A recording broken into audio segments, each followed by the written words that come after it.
Welcome to our new show. This is The Sound of Fireworks, brought to you, of course, by Fireworks Rock and Metal magazine. This is the first ever one, and for our guest today, I am really pleased to welcome the absolutely fabulous Gabrielle de Val. Welcome, Gabby, to the show. Hello, thank you very much, and I'm very happy to be here with you, Pete. Brilliant. So for those, obviously, that don't know, because like I say, it's a new show, it's just a chat show. So Gabby and I are going to be talking about, of course, the fabulous new debut solo album that she's got, Kissing the Dragon Night, available on vinyl, picture disc vinyl, got to mention that, and obviously the CD, loads of extras. Go to www.gabrielledevalofficial.com, where you can buy all these. You can see lots of news about Gabby and all the stuff that she's up to. She is a very busy lady. So first, to start off, Gabby, let's take you way back to when you first heard music, you first started to get aware of music. What got you thinking, do you know what? I want to become a rock chick when I grow up. Well, I first knew that I wanted to sing before knowing that it was going to be rock, okay? So I discovered that I wanted to be a singer when I first heard Kate Bush. I had already been singing before because I sing since I am 12. I started to play the guitar with a friend and we sang songs, but all kinds of songs, even Mexican rancheras. Yeah. But yeah, when I was very young, I discovered Kate Bush with Wuthering Heights.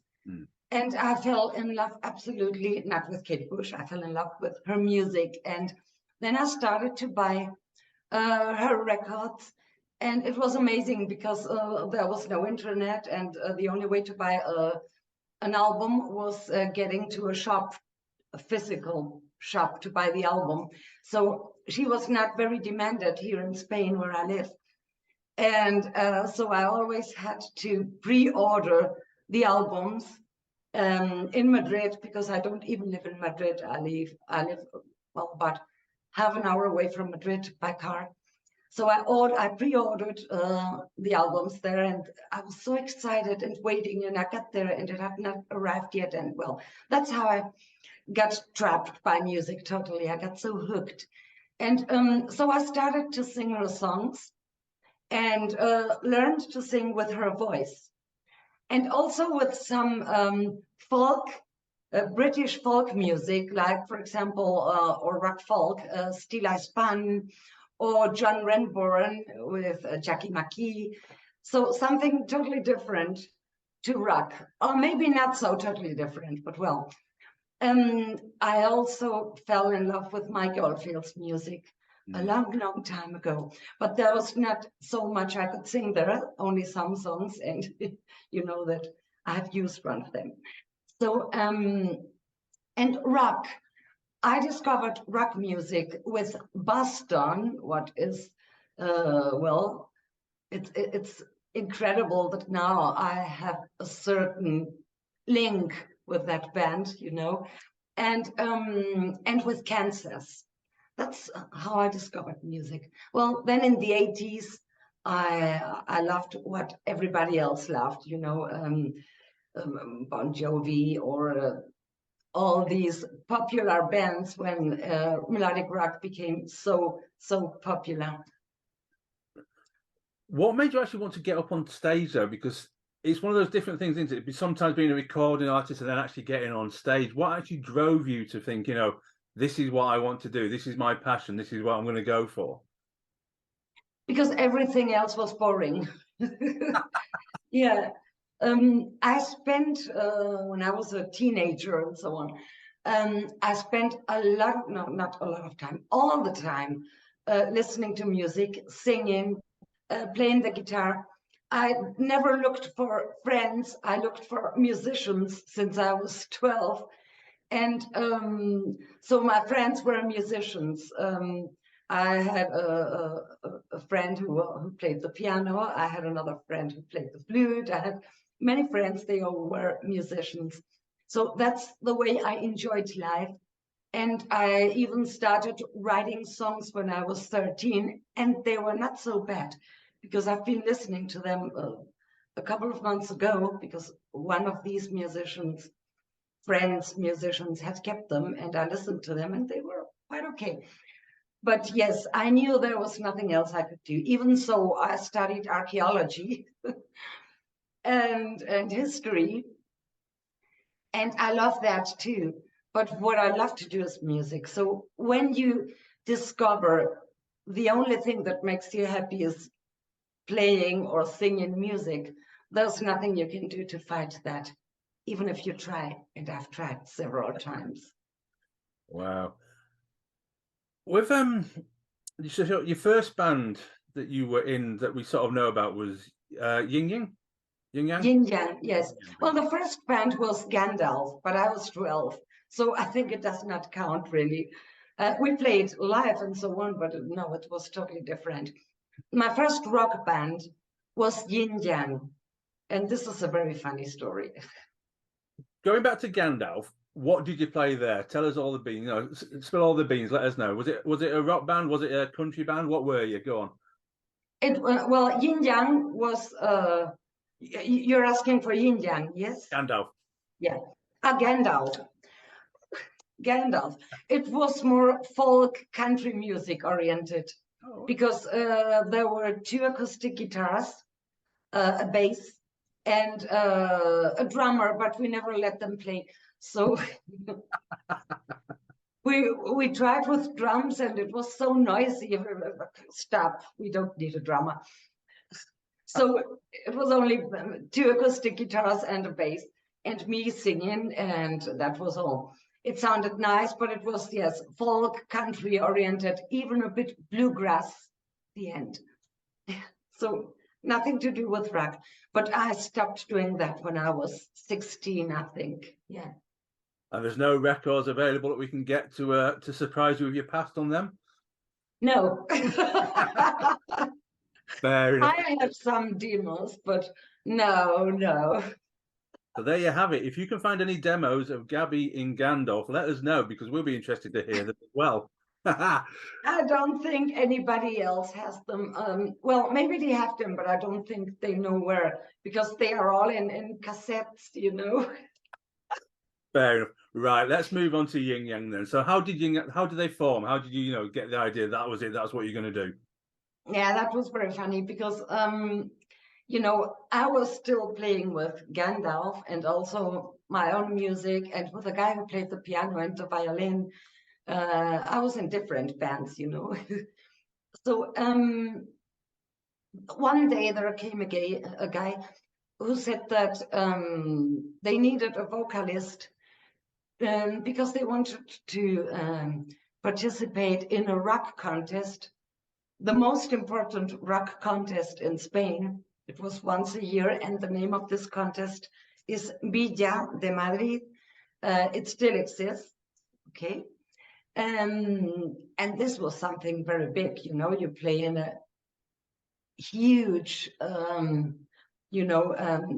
stage with a lot of people, and it was very scary. But I thought, okay, I've never done rock in my life, so we are not going to pass. I mean, we are going to stay in there are several, it's like a filter, like in all other contests. So until you get to the final, it takes a lot of concerts and a lot of time. So I thought, I'm not scared, because we're not going to do anything, just play with a thousand groups more and nothing else. So I wrote some songs with the band. We had a drummer, keyboards, a bass, and an electric guitar. So this time it was going to be rock. And I had to do many songs in a short period of time, because I think we only had 2 weeks, and we had to send a recording, a demo. So we recorded a demo with 2 songs. We passed. Then we had to go and play live. Okay, let's do it. There was a woman playing the bass, and she lent me clothes to look like a rocker, because I was very hippie back then. I only wore, you know, long skirts and sandals, and it was my hippie time. So she let me rocking trousers and so on. And we went there and played, big stage, plenty of people, and we passed, you know, to the next step. Okay, there was only 1 week left, and I had to write 4 more songs because as you were passing, each time you had to have 4 more songs, you know. So I wrote 4 more. I learned what I have written, and we went there and we passed again. And it happened that way, I think, 5 times. And we were finalists. So at the end, we won. We had the highest punctuation, but well, let's say the jury decided that AOR was like a mixture of pop and rock, because we are talking about, this was 1989, I think. No, 1988. So it sounded like Bon Jovi, or, well, not as good as, but it pretended to sound like Bon Jovi, or like Europe, or like Pat Benatar, you know, Alana Miles. And it was strange because in Spain, hard rock was totally different. It's, if you listen to hard rock from these times in Spain, it was totally different. We were some bands doing AOR or melodic rock, but in this particular contest, Ying-Yang was the only band doing that. So as they decided, it was somewhere between pop and rock, because it's not exactly hard rock. Even though we had won, we had more points than any other band, they gave us the 2nd place. Oh, scandal. So this was okay. It was fine too, because you know, the #1 Esturion, they were very good. They sound like AC/DC, more or less, this style. And in Spain, this was considered rock, but what we did was not exactly what they were expecting to hear. So even though they loved it, they could not give us the prize because it was not exactly rock for them. So we had the 2nd prize, what included the recording of a single in vinyl, and a lot of popularity, because nowadays there are so many bands and there are so many ways to reach people using the media, the internet, Facebook, that it's really difficult. I think people who are very young have a very difficult situation to get known in music, because they reach many people, but there are also many possibilities to do music. So there are many bands, and they're all good, because the internet also helps to improve what you do. You can learn how to sing, how to play the guitar. And so it's very difficult for them. But in 1989 or 1988, if you did only one thing that became more or less popular, it was quite easy to get popular. So place #2 was fine. We were in all magazines, posters, on the radio, interviews. So we got quite popular. This was Ying-Yang's beginning. Brilliant. Wow. And of course, then from Ying-Yang, we went on to de Val, who 3 albums, I believe, now. But you guys, you sort of broke up a bit and then came back again, if I remember right. You know, so what was, you know, Sorry? You sort of broke up a bit, didn't you, as de Val, and then you came back again a bit later on. Or you researched a different name, wasn't it? So what was that like from you, from going from Ying-Yang to de Val? You know, was it an easy step for you, or was it something that you thought, I'm not sure, but I'm going to go for it anyway? It's a long story. I try to make it as short as possible. Ying-Yang was going fine, okay? We were doing fine. We won other very important contests, and we were getting very popular, or quite popular. We did some weird things, like playing in jail, for example. We gave a concert in jail, in Alcalá, Mexico.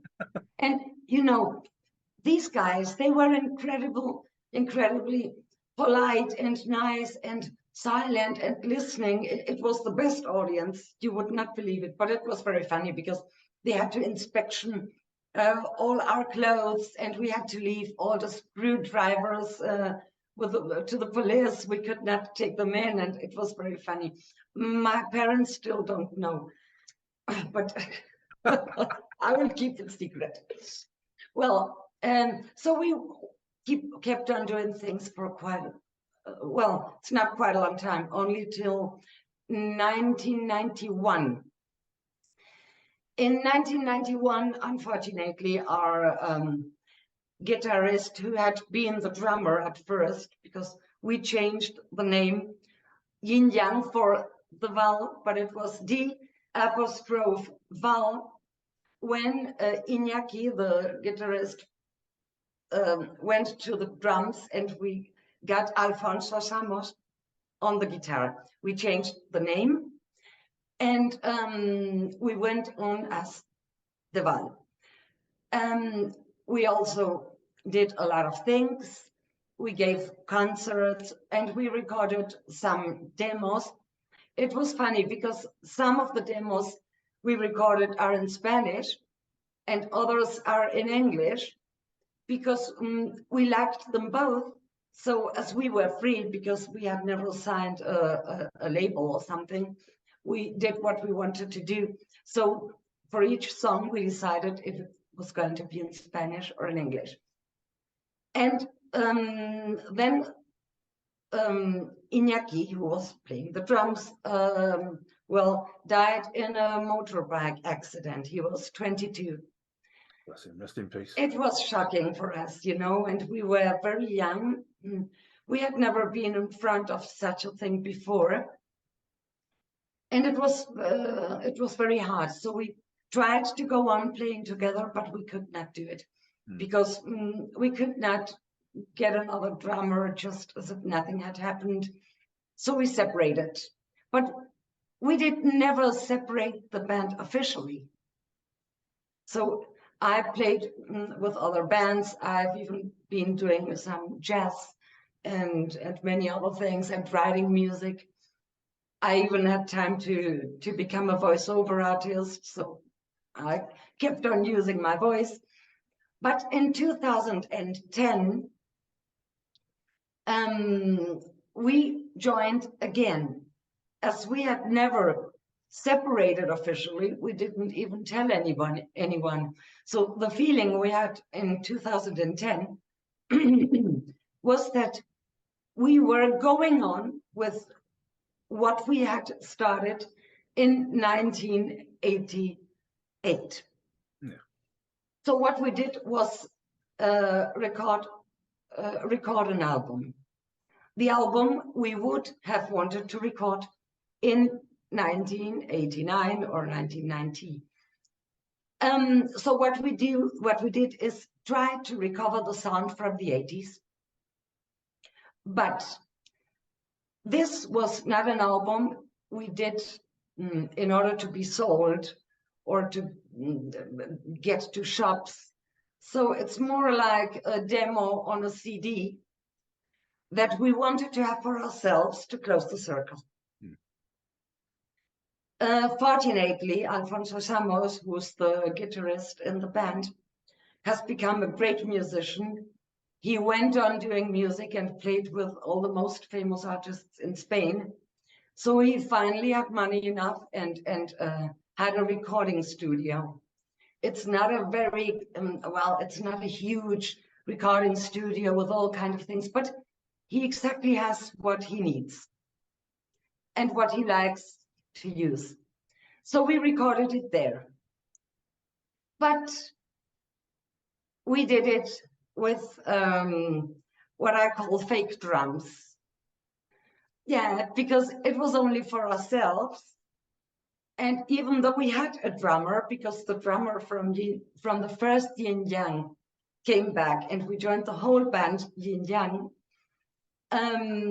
only that Iñaki was not the guitarist, it was Alfonso. We thought, well, it's only for ourselves. And Alfonso thought, oh, it's weird trying to record the drums here. It will be complicated, and okay, I'll do it with a machine. So everything else is played, everything else is sung. I had been writing songs for a long time. I did new songs for this purpose as well. And Alfonso he's great doing arrangements, and he's a great producer as well. So he finds a great arrangement for everything. So it all went fine. We recorded Back, which is this first album. And here I stop until you ask me the next question. Well, I was going to say, what I was going to do is I was going to sort of speed us up again a bit to the current time, because yeah. I'm really interested now, because I think you did, was it King Ocelot in 2018, 19? I did first we did Heading for the Surface in 2015, and King Ocelot is from 2019. Yeah. Because then all of a sudden you've done that, and then we hear that this debut solo album is coming out. So obviously between 2019 and 2022, how did it come about for you? Because obviously I know Bruce, who's the editor of Fireworks, heavily involved. Yes. And then, I'm presuming he just didn't come knocking on your door and say, do you know what, Gabrielle, let's go and do an album. I presume that something's happened, and obviously you've got in contact, or he's got in contact with you, and then this beauty's born. Yes. Well, this does not come from nothing. No. The first contact I had with Bruce was in 2010 or 11, when we had done Back. Yes, because he wrote a review for Fireworks magazine. Okay, he was in charge of writing the review for our album. He had never heard about us before, because nobody else had.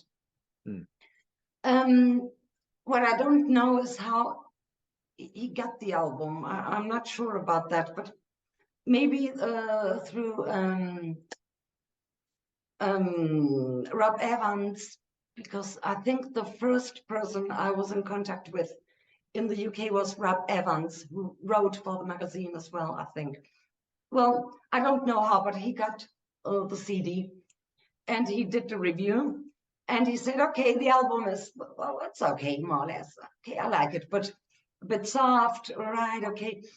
But I love the song Kiss in a Dragon Night, because Kiss in a Dragon Night is one of the songs from Back, the first album we did in 2010. So I will never forget that he said he couldn't stop doing that. Play, rewind, play, rewind, play, rewind. He loved the song.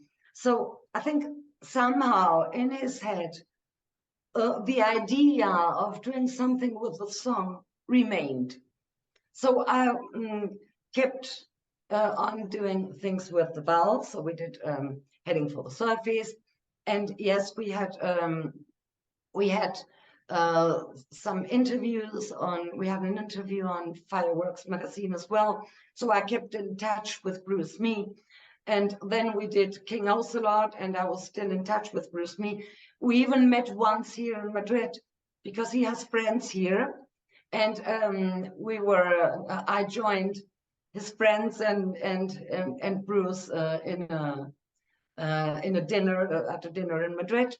So I kept in touch with Bruce and then we are in 2022, and Bruce decides to record Circle of Friends. So what happens? He had already had the idea of doing a solo album, an album with songs from the Val.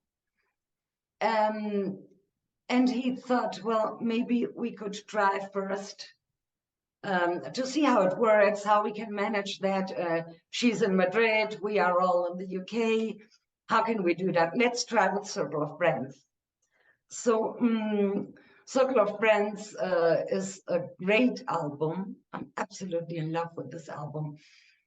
And when he said that Dora Pesch was going to be there, and Jeff Scott Soto, or James Christian, or Robin McCauley, or Robin Beck, well, the ones I knew, because later on I've known others which are as good as the ones I've mentioned, like Tanya Riscala or Cherry Lynn or many others, you know, or Karen Stell. They are all great, and I've never heard them before. Well, he said that I could do a song for Circle of Friends if I wanted to do it, and I said yes. How not? Of course I want to do it. I was a bit scared, you know, because having these great artists surrounding you in an album, oh, it's like, oh, I hope I will do it fine because everybody else will. So Bruce Mee sent me some songs to choose one for Circle of Friends. And when I listened to them, I absolutely knew that When He Is Gone was my song. It was for me. I loved it. I felt so identified with everything in this song. It's been written by Mikael Rosengren from Sweden. And I recorded the song. I recorded it here in Madrid in a recording studio. And when I heard the album, I was like, wow, and I'm in, great. So as everything went fine, we went on with the solo album idea. And then Bruce spoke with Khalil Turk from Escape Music. And well, he has produced the album. And then everything really started. I was sent some demos. We chose some songs, others were mine. The songs were absolutely great, and they were going to make me abandon my area of comfort. Do you say that? Area of comfort? Yeah, no, that's fine. Yeah. Yeah, okay. Because I have never sung songs from others. I have always sung my own songs. Yeah. So when I write the songs, I usually try to be comfortable, you know, not too difficult things that I have to train, or no, it's usually quite easy. And this time I had to do things that very awesome vocalists had written, and awesome vocalists write awesome melodies, which are incredibly weird when they are not yours, and great. So I loved this feeling of abandoning my area of comfort. It was great. I really became powerful singing them. So I went to Stockholm and recorded there with Frederick Folkare. And yeah, it's been a lot of joy since it all started. Many things in just a little piece of time. Brilliant. So, but then Bruce gets in contact with you again and says, I've got an idea, Kissing the Dragon Night. I mean, what did you think when he came to you with this proposition? I thought he was crazy. Totally crazy. Because I first thought, how are we going to do that? All these musicians and the producer and the executive producer, who's Bruce, they are in the UK. And I'm in Madrid. How are we going to do that? Of course you can, but it's going to be complicated. But then, you know, he is very positive and very active. He always wants to do things. He's never scared of anything. And then I finally got totally, I know, how can I say that? He influenced me a lot in that sense. I started to feel this power inside, and I thought, okay, let's do it. I don't know how, but I'm sure with this guy, we're going to do it because he has fixed ideas. And when he likes something, he wants to do it, he likes a project, he really gets so involved in it, then that I really trusted. I trusted in what he was going to do. And I knew I was in good hands. And when he said that Khalil Turk was going to produce the album, and he mentioned some of the musicians, and yes, please, let's start. Come on. Yeah, but he's really very positive, and that influenced me a lot. Yeah. He never hesitates. Let's do that, and we do it. And wow. I know what you mean. I do know what you mean. You know. So was Sure. songs on it? Obviously, there's some songs that you sang with the Val. So when he said to you, "I want to do the Dragon Knight again," what did you think about that? Because obviously that's a song that you've done in the past. He wanted to do it again. Obviously, it's a modern version, and you know there are several others on the CD as well, which you did before. Did you think? Yeah. I'm not sure about wanting to do songs again that I've already done, or you're like, yeah, let's go for it. Let's make it modern. Let's see what happens. Well, I thought it was a bit strange to do versions of my own songs, you know. I had written the songs, I had sung them with my band, and now I was going to sing them, but it was not going to be the Val, it was going to be Gabrielle de Val doing songs from the Val, which she had written. So it was a bit strange, but you know, the first reason why Bruce me wanted to record Kiss in a Dragon Night, this particular song, is that he loved the song and he felt he wanted to hear it more powerful. Why? Well, basically, and he didn't know, but basically because it was a machine, there were no drums there. So it may be one of the reasons why he needed to hear it more, you know, powerful. So it all began because he wanted to have a better version of Kiss in a Dragon Night.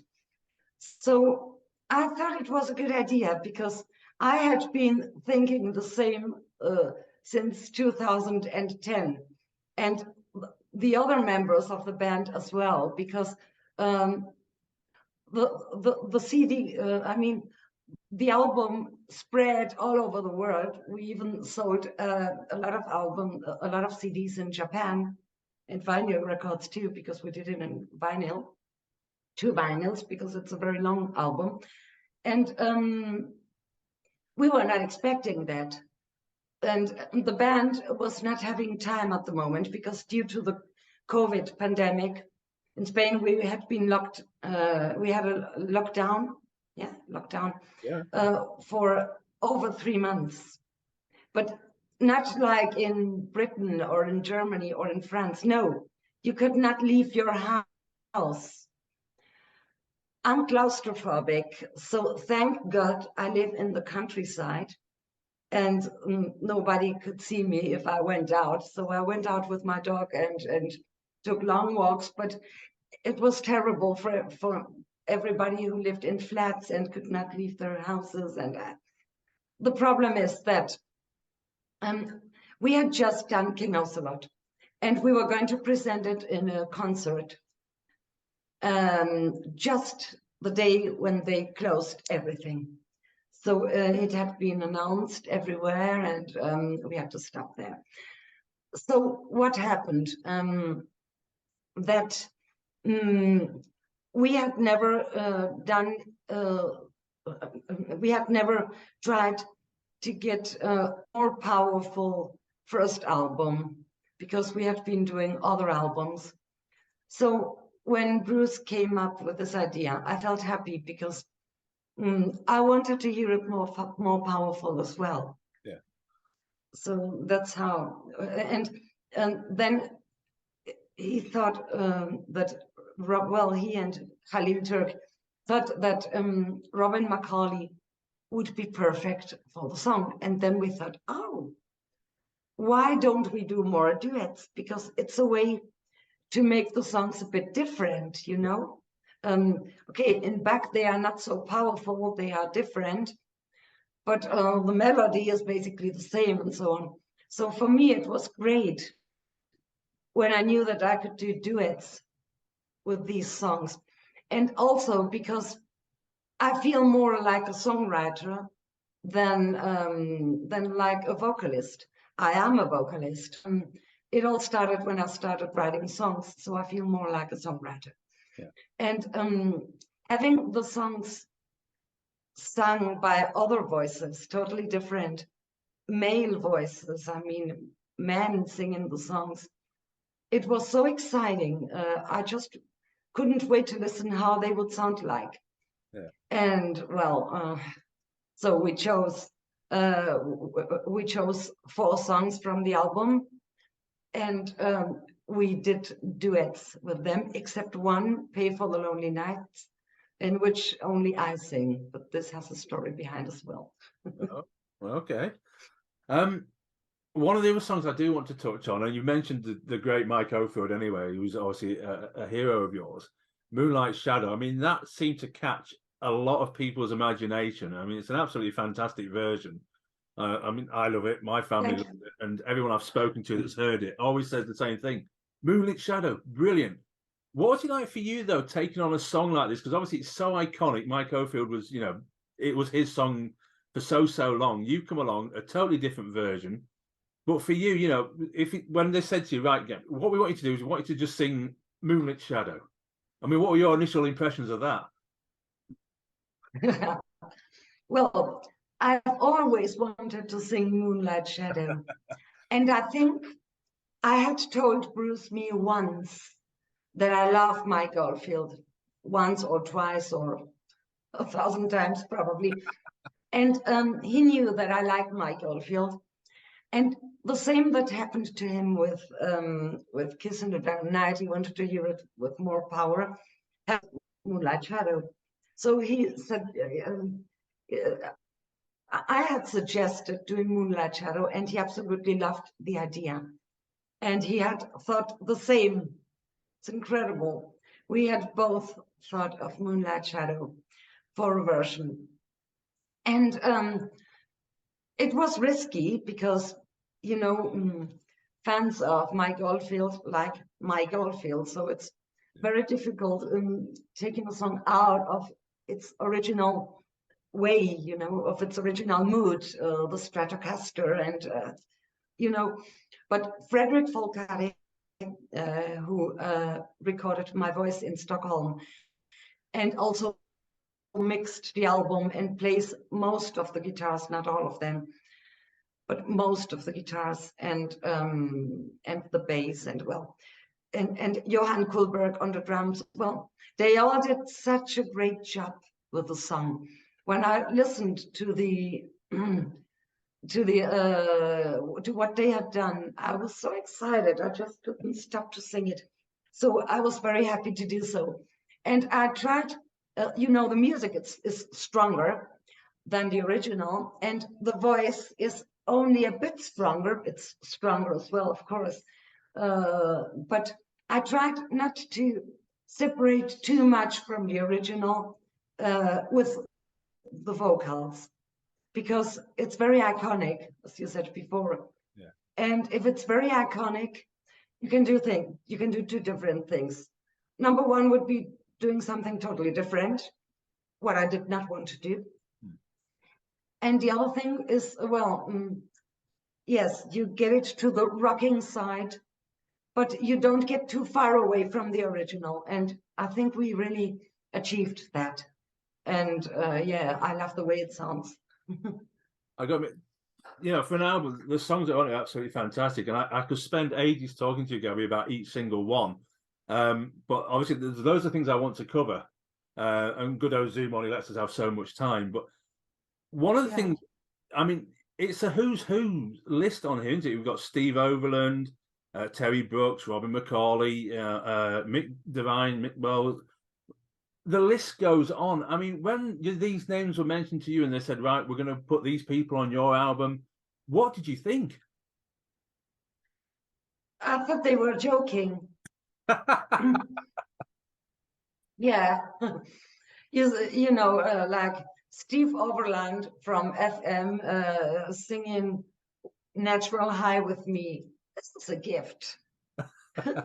Who can sing a song from Steve Overland with Tommy Dinandra's guitar?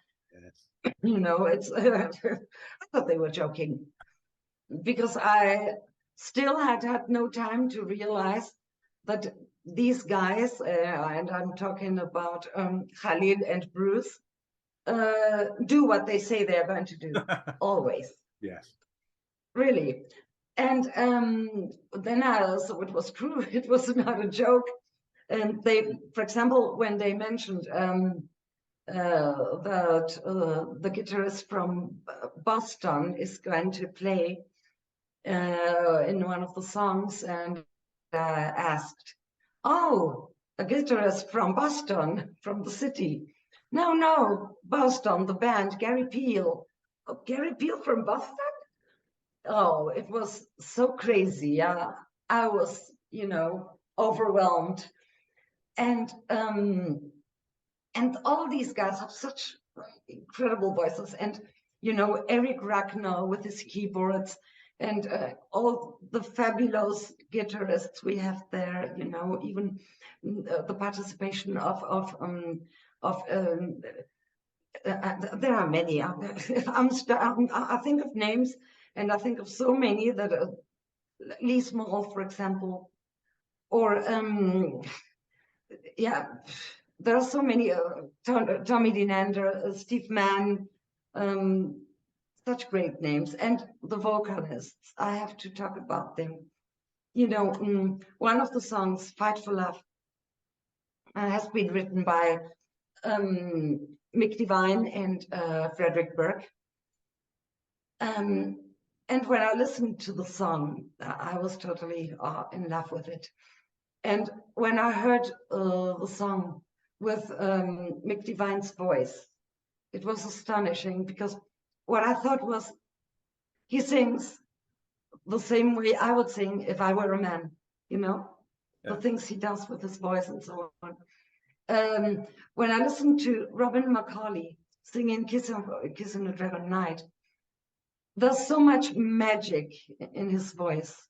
It's I could not believe it when I listened to it. And same for Mark Bowles on When Midnight Comes. Same for Terry Brock with the cover, with Magnum's version. And of course, Steve Overland. And it was, I still don't believe it. I only believe it because I have the record, and I really loved to work with the album and with all these incredible voices. Brilliant. I mean, most artists are probably, very happy to just have a CD, but of course you've gone one more now. You've got a picture disc vinyl, and apologies that you probably can't see it very well. The lights in my house are shocking, so it's shining on it all, but there we go. And I know I've got one here as well. So yeah, but I've got mine too. It's not just any vinyl as well, is it? It's a lovely, again, picture disc vinyl. You've got a picture there of Gabby on one side, and obviously the wonderful artwork. I have to say the artwork for this album is absolutely fantastic. Gabrielle de Val, I think his name is, isn't it? An absolutely wonderful artist. But to have this on a picture disc as well, you must be so happy that not only is it CD, picture disc vinyl as well. Yes, I love the sound of vinyls. I have of course, a vinyl player myself, because with in CDs, some things get lost. Yes. Especially the bass, and some things, only some things. And in an MP3, of course, the half of it gets lost. Yeah. You can almost only hear the voice. But on a vinyl, you hear everything. It's every detail, and so I love vinyls. So when I knew there was going to be a vinyl, you can imagine I was extremely happy. And when I knew it was going to be a picture disc, wow, I was not expecting that. It's not so common, and I think it was a great idea. The idea was not mine, but it was still great. And because this album, also the CD, is very visual, everybody has paid a lot of attention. So the website is extremely visual, you know, with lots of, you know what I'm talking about, I do. with lots of pictures, and yeah, and the colors are so important.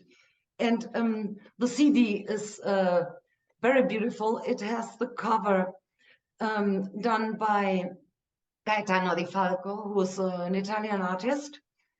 And well, it looks great. So having it so in large size is a gift, you know. It's a pity only having it small. And the photos are also great because they've been done by a very good photographer I know here in Madrid. He's Italian as well. So yeah, it's a very international album. And he did great photographs. It was hard because I had a 2.5 hours session of makeup for the photo session. I was constantly asking the makeup girl, Francesca, I need time to do the photos, not only the makeup. So finally, it was 2.5 hours makeup and 1 hour of photo shooting. But I think it was worth it. It's very difficult to keep me sitting down for a long time, but I could resist, and it was worth it. So it's a very visual album. So we have used the photos. The cover is great. Also, Seb did a great work with the, you know, well, the booklet and the sheet with the lyrics for this picture disc as well. So everybody who is involved in the visual part has done a great work, including the website, of course. And I think that's why having the album in this format as a vinyl is a great thing in this particular case, especially because it's very visual. Yeah, one of the things I've got to say, because you were going to come over, weren't you, in April and do a signing, but obviously something's happened and you can't. But you're coming over later, so it's just obviously let people know that the album release date is April the 14th, which is only a couple of days away. I believe that obviously the Spanish ones will be signed on the cover, but the English ones will be signed later. Is that right? They are going to be signed as well, because I have a lot of albums here in Spain. So they are going out from here. Oh, I see, right, yeah. And later on, yeah, so I've got everything here, even the pen to sign and everything else. And and what I'm going to do is be in the UK later on to sign more albums and posters as well, because there is a poster with the album, and I'm going to sign those too. I just can't wait because I love the UK. I've always loved the UK. I stayed in Cambridge for some time. Sorry? Apart from the weather. I heard it was very cold last time you came over. Yeah, it was incredibly cold. And it was not cold for the natives who were enjoying the good weather. Yeah, really. And the young girls were wearing very short tops and short skirts. And I felt like, oh, I need to lend her a coat or something. They are going to freeze. So, yeah, you know, I was in Manchester and I wanted to take a taxi to get back to my hotel. But a couple of British guys convinced me, Bruce and Khalil, to walk to the hotel because it was only 10 minutes walk. So I listened to them and I really had to regret. It was windy, chilly, wet, and it was the worst 10 minutes of my life. But I finally arrived, and well, let's hope and I'm still alive. Yeah. But I went to play to the UK when we did back. I gave 9 concerts with my band in the UK, several in Bolton, Sheffield, Ilfracombe. Ilfracombe, do you see it? It was, I remember that it was not said that way. Ilfracombe, it was in the south. Oh, Ilfracombe. pass. A venue. We'll just call it a venue at the moment. London, yeah, also in London, well, in 9 different cities in the UK. In some, there was a quite big audience, and well, a big. I played in medium-sized bars, let's say, and in some there was a quite big audience. In other, there were not so many, but because it was Monday, Tuesday, so who goes to a concert on Monday? But yeah, it was fine, and Rob Evans went to the one in Bolton, and that's how I first appeared in the British media and so on. So when I was there with my band, I remember we were in one of these cities, quite in the north, and we were all wearing scarves, hats, coats, pullovers, you know, big trousers. I sometimes wear 2 trousers when it's very cold. I was wearing 2 trousers, and it was sunny.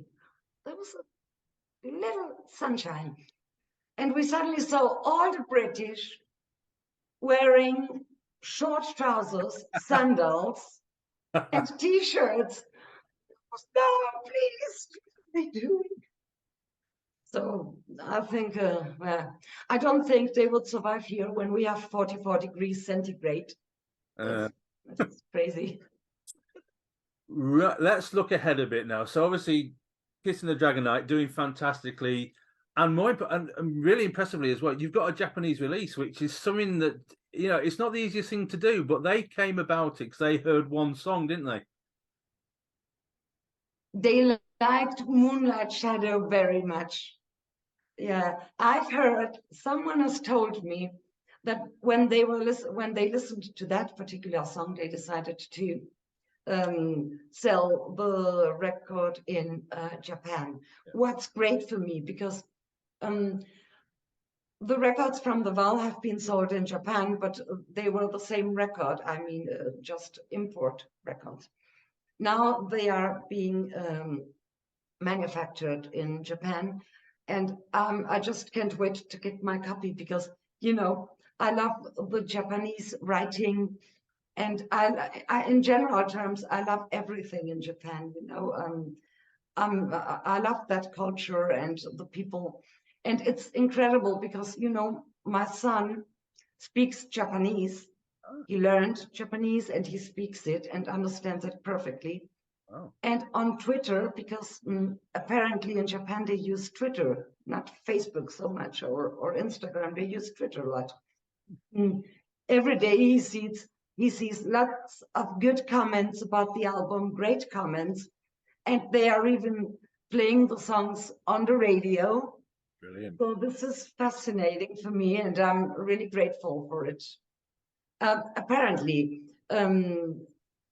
someone has heard the Japanese guys from the Japanese company playing the song while they were speaking on the phone with someone from the British company, from Escape Music. So I'm quite sure they like the song, of course. Moonlight Shadow for sure.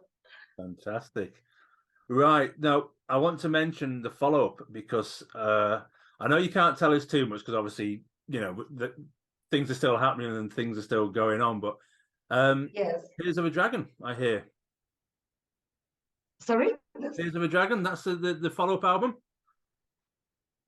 Yes, there's a next album coming. And yes, we are still working it out.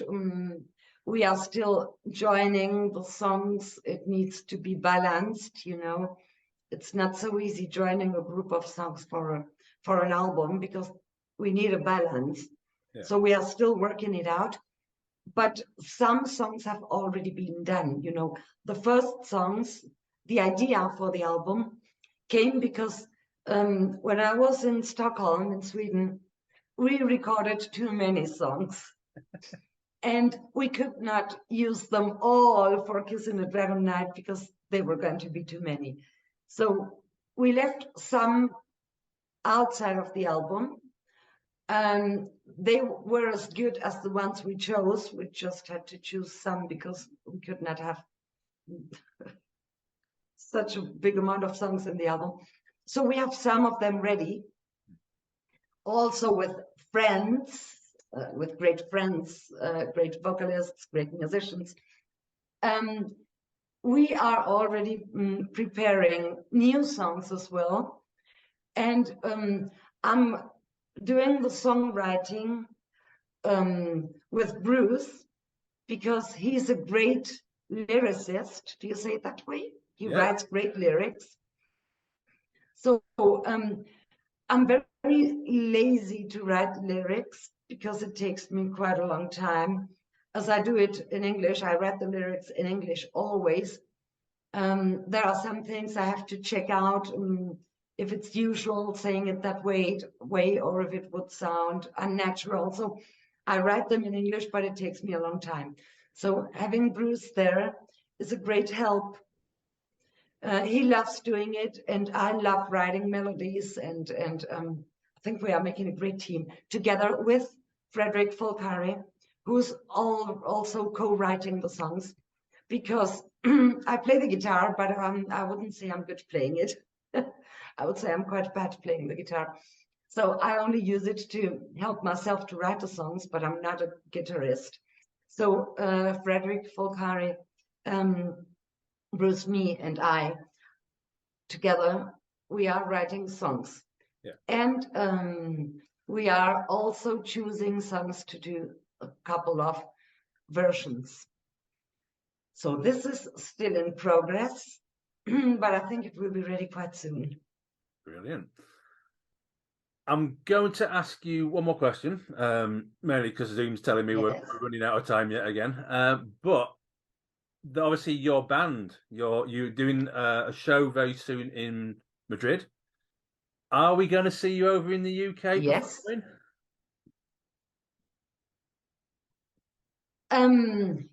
I think so. I mean, on the 15th of June, yes. You know, I'm very stubborn. So if I decide I want to get to play to the UK, maybe it will be on the street. I will do it. Biggest crowd ever. Yeah, great. You know, I was not sure if I was going to prepare a band to play this album live, because I was not sure how to do it. But then I did a presentation of the album in Madrid at Palacio de Longoria, the Longoria Palace. And for that presentation, I called a friend of mine who's played with me before. He's a great musician. He plays with great artists as well. And I called him to play with me 2 songs in that presentation, just acoustic guitar and voice, as a surprise for the media who were coming. Yeah. So we came, we played, and then we thought, why don't we organize this properly and play the album live? And you know, Gustavo, his name is Gustavo Martin. He's like Bruce me. You know, you get totally influenced by their positive energy. And I said, okay, let's go. Let's do it. So he contacted a great drummer that I had not known before, but he's played with the best rock bands in Spain. We contacted a great bassist, a great keyboard player who had worked with me before, because I went to the UK also. I've been there so many times, I've never realized. I went to play at the Rockingham, yes, in Nottingham, with Robert Tepper, because the Val, my band, played with Robert Tepper in Spain 3 times and in the UK. So we toured with Robert Tepper and went there to the Rockingham venue or festival. And I played with Gustavo Di Nobile, who's also Italian. He was on keyboards. And I have also done other things with him, from Supertramp and so on. So I joined a band. We started with the rehearsals, and the gig in Madrid will be the first one, the concert, on the 15th of June.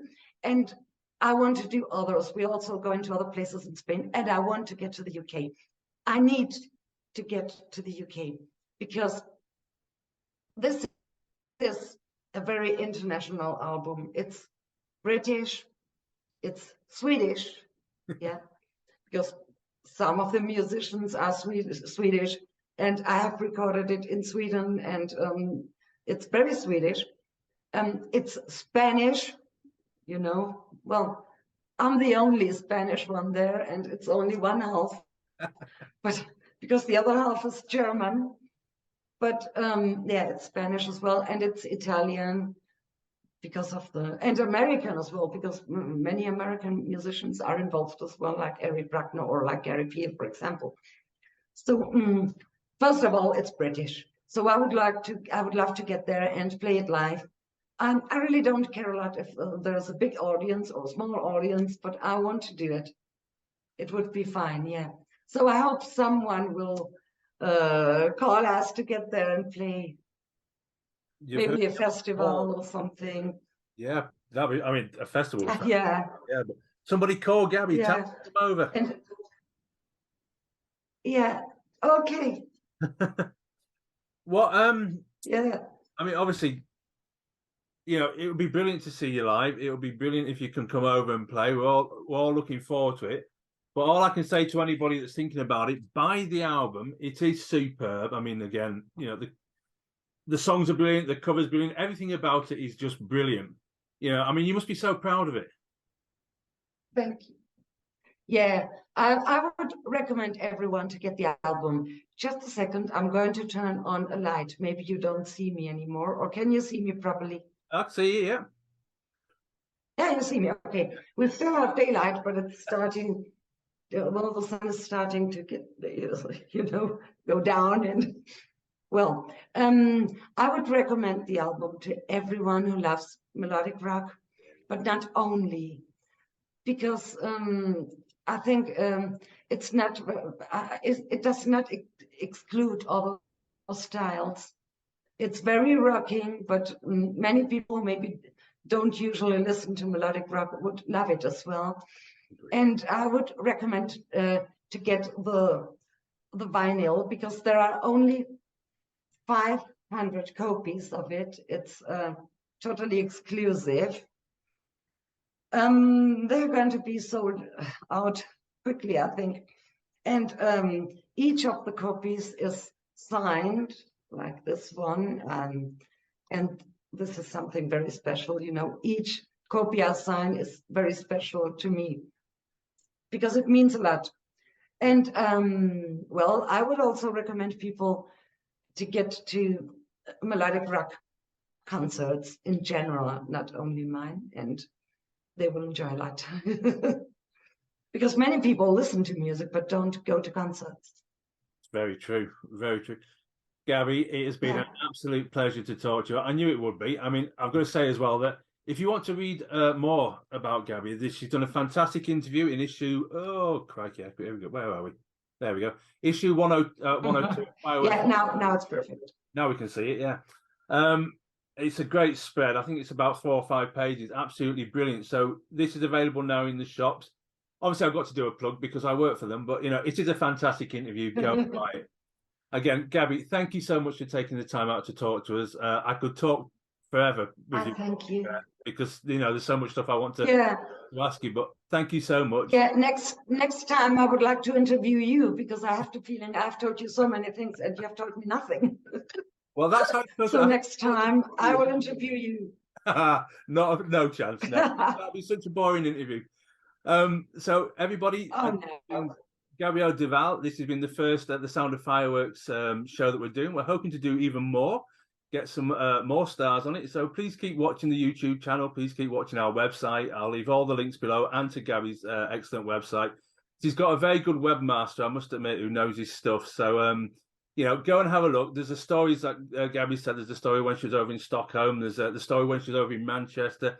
There's loads of stuff to look at. So go and look at it. And more importantly, buy the album, buy the CD, buy both of them. We want you to buy them all. Yeah. Piana, I recommend it. indeed. Yeah, I recommend it. So for me, it's goodbye. And Gabby, again, thank you so much and take care. I thank you. Bye-bye and have a great evening or the rest of it. You too. Take care, everybody. Bye-bye.